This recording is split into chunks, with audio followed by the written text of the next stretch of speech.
Hello everybody and welcome. My name is Brandon Langston and today we'll be talking about the Kurds of Kurdistan, specifically the region of Kurdistan in Iraq.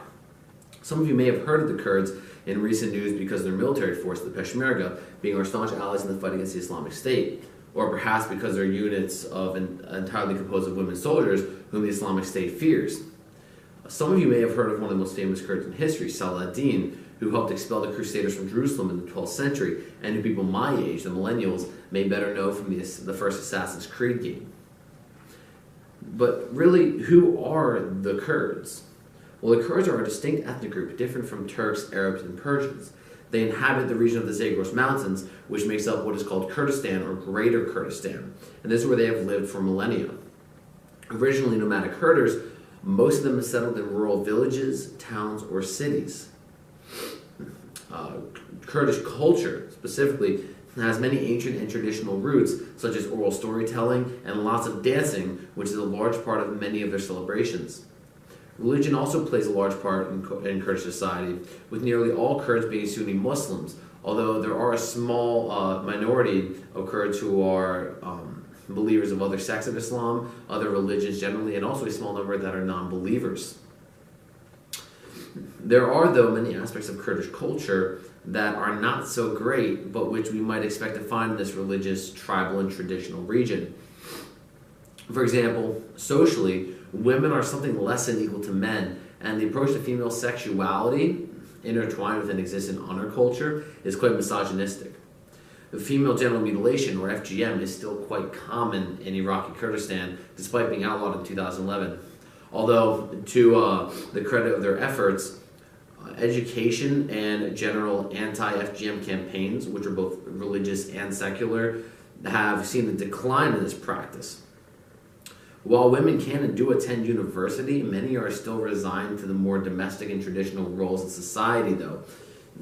But to one of their boasts, in relation to their neighbors, Kurdistan in Iraq has been a haven of religious, linguistic, and ethnic tolerance for those who live there, those who have visited, and for the nearly 2 million refugees that they've taken in throughout the fighting against the Islamic State. Now, after World War I, the 1920 Treaty of Sèvres promised most of Kurdistan autonomy and then independence from the defeated Ottoman Empire whose control they had been under. However, this was overturned by the 1922 Treaty of Sèvres, which was brought about after a civil war was fought by Mustafa Kemal Atatürk's Turkish nationalists who reclaimed much of the land that they lost under the Treaty of Sèvres. The rest of Kurdistan was divided among Iran, who just retained the region of southern Kurdistan that they already controlled, and then among the British-mandated Iraq and French-mandated Syria. Now, this was split up due to the secret Sykes-Picot Agreement signed in 1916, years before the end of World War I, and what it did was carve up the Middle East into regions of influence and control between France and Britain for a post-World War I era. As early as the 1920s in Iraqi Kurdistan, revolts broke out but were put down by an effective air campaign by the British Royal Air Force. By the mid-1940s, the two men, Mustafa Barzani and Qazi Mohammed, founded the Makhbar Republic in western Iran. Now, this would only last for about a year, but while there, Mustafa Barzani would found the Kurdistan Democratic Party, or the KDP, and would also have his second son, Masoud Barzani, who would become his political successor. Throughout the 60s and the 70s, the Ba'athists and Saddam Hussein would consolidate their power in Iraq, an autonomy deal for the Kurds would fall apart, and a faction of the KDP that was led by Jalal Talabani would break off from the KDP to form the Patriotic Union of Kurdistan, or the PUK. And Mustafa Barzani would then die in exile in America in 1979, leaving his son Masoud to assume leadership of the KDP.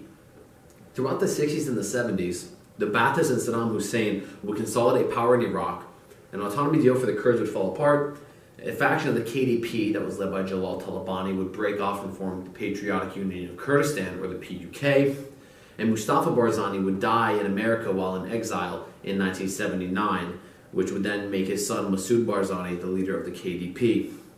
The 1980s may be the most memorable decade for the Kurds of Iraq. Saddam Hussein wanted to get rid of the threat of Kurdish insurrection and also to Arabize the country. The Iran-Iraq War from 1980 to 1988, in which the Kurds fought against Saddam with Iran, gave him the cover to pursue this goal. This would include the roundup and massacre of 8,000 men of the Kurdish Barzani tribe in retaliation for a joint Kurdish-Iranian operation and the genocidal Al-Anfal campaign. Saddam appointed his cousin, Ali Hassan al-Majid, to deal with the Kurds, and Ali decided to use chemical weapons on Kurdish villages and towns in what would be officially labeled the Anfal campaign, which was named after the 8th surah of the Quran, which means the spoils of war.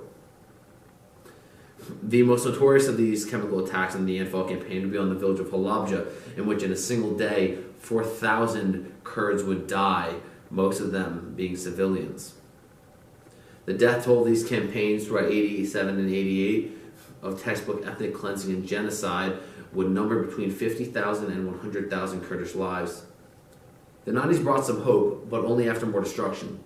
Pressured by the nearly 2 million Kurdish refugees who fled to Turkey and Iran, the U.S. and Britain during the First Gulf War in 1991 set up a no-fly zone in the north of Iraq to protect the Kurds from Saddam's revenge. This led to a de facto and truly autonomous Kurdistan. The Kurds then held their own elections and formed their own regional government. Not everything was bright, though, as the two main parties, headed by Masoud Barzani and Jalal Talabani, each with their own party-loyal Peshmerga force, descended into a civil war in the mid-1990s, which would not end until 1998 by a U.S.-mediated peace treaty. Living under the regional government and foreign protection for over a decade, the 2003 invasion of Iraq by the U.S. and UK-led coalition was welcomed by the Kurds. Following this and the setup of a new government in Baghdad and free elections in the country, the PUK leader Talabani would be elected the president of Iraq, and Barzani would be elected the president of the Kurdistan regional government. Living under the regional government and foreign protection for over a decade, the 2003 invasion of Iraq by the US and UK-led coalition was welcomed by the Kurds. Following this and the setup of a new government in Baghdad and free elections in the country, the PUK leader Talabani would be elected the first president of the free Iraq, and Masoud Barzani would be elected the president of the Kurdistan regional government. This government was recognized under the new Iraqi constitution, but dreams of an independent Kurdistan would not die here. Since 2014, the sudden growth of the Islamic State has retarded what economic growth, including a projected tourist industry, and progress Kurdistan seemed to be set to gain. But this is not to say their economy was prosperous beforehand, or that they were without internal problems. In fighting the Islamic State, their Peshmerga sacrificed about 2,000 lives, and when Iraqi forces fled from the jihadists in 2014, they took control of the so-called disputed areas, such as Kirkuk and its surrounding regions, which hold about 20% of Iraqi oil. These are areas which the Kurds have long laid claim to, but which are not formally or legally included under their territory by their borders.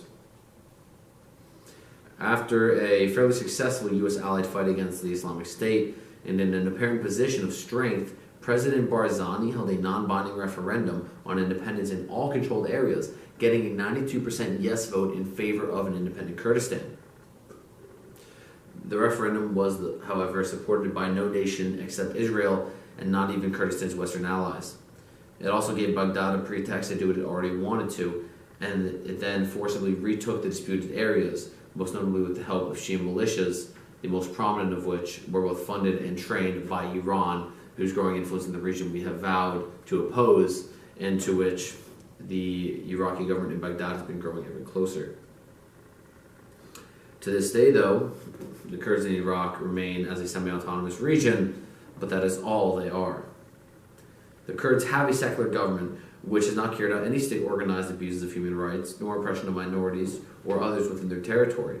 They've been one of the greatest forces in the fight against the Islamic State, and many Kurds, especially the younger and more educated generation, desire a Western-style democracy. Despite their current state of economic privation and political factionalism, the Kurds in Iraq have had and continue to have as much a claim to statehood as any other country. To summarize the preface of the multi-authored book, The Future of Kurdistan in Iraq, the Kurds may continue to disprove the thesis that a Muslim-majority region can be tolerant and even accepting of other religions, other sects, other ethnicities, and other national communities. But Kurdistan can pass these tests only on one condition: if it is given sufficient freedom to demonstrate its capacity to do so by the rest of Iraq, by Iraq's neighbors, and by the great powers. Time will tell what the future of Kurdistan in Iraq and of Greater Kurdistan generally holds. Thank you.